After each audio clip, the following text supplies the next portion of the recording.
the NBA released its all seeding round teams today, and you were on the second team there. How do you feel about being included there with that recognition? It's an honor to be included in that, especially with, some of the guys who are listed. All those guys are great players in their respective rights. So it was cool to definitely get some recognition. But, as a team, we're looking forward to the playoffs right now, and that's where our focus is. Christian? Hey, Caris, just curious, we just saw the Trailblazers win 126-122 over the Grizzlies in the play-in game, so they're going to advance. Is this something that you think you'd want to see going forward, a play-in tournament with the 8-9, or do you think that's unfair to the 8 seed having the better record over the 9 seed? Honestly, I haven't really given it much thought. I know the fans probably enjoy it. It's probably good for TV ratings. Like you said, I'm not sure how fair it would be to the 8 seed, but I don't know. I would have to give it more thought, but I definitely think it's good for, TV and ratings and things like that. Greg? Caris, yesterday Garrett talked about how he's encouraged you to step up and be more vocal in the leadership role and how you've responded to that.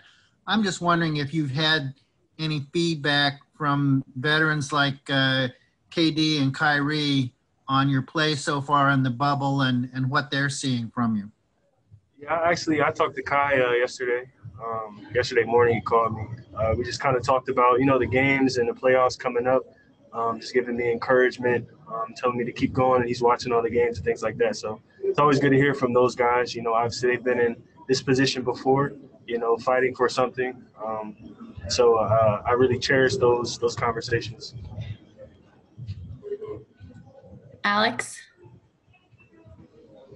Hey, Caris. Toronto obviously switches up their defensive schemes a lot throughout the game. Just how tough is that to prepare for, and how unique is it in the right they do it compared to some of the other teams you guys face?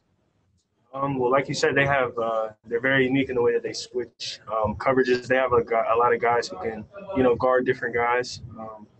A lot of guys who are different sizes who can, switch on screens. Ibaka can switch on some screens as well. So that presents a challenge in itself. But I think offensively, we just need to be ready for whatever. And the coaches have been doing a great job preparing us for every situation. Christian? Caris, got another one here for you. Obviously, there's no fans in the arenas, and some players have said it's changed the dynamic between players and referees, where a player could say something, and because there's no fans, the referee can hear them a little more clearly, and that's why there's an uptick in technical fouls in the bubble. Other players have said, they can hear bench trash talk a little bit more clearly because there's no fans. I'm just curious, with there being no fans in the arena, what's the biggest difference out there for you from a communication standpoint with everybody else in the arena? Honestly, for me, it's not much of a change. I'm kind of just locked into the game. So there's times in the game where I don't even really realize it. Even when there's fans, I'm so locked into the game. I don't really feel the fans. I don't really hear the fans. I'm kind of just one with the game. You know what I mean? Chow, in person? As you just talked about it, you guys are focused on the games, focused on the playoffs. So it's about to get started. So how do you prepare for that mentally? Well, we watch a lot of film, see what they like to do, watch a lot of film on their personnel. We know that, they played in a lot of big games, especially last year when they won the championship. So just knowing that they're coming in with that mindset and just knowing what they like to do and trying to make it hard for them. Last question, Greg. Caris, even though you guys were 1-3 against the Raptors this year, you had some close games with them, a close loss. I kind of sense that there's excitement about this matchup. What is that excitement like? What level of confidence do you think you guys have going into a series against the defending champs?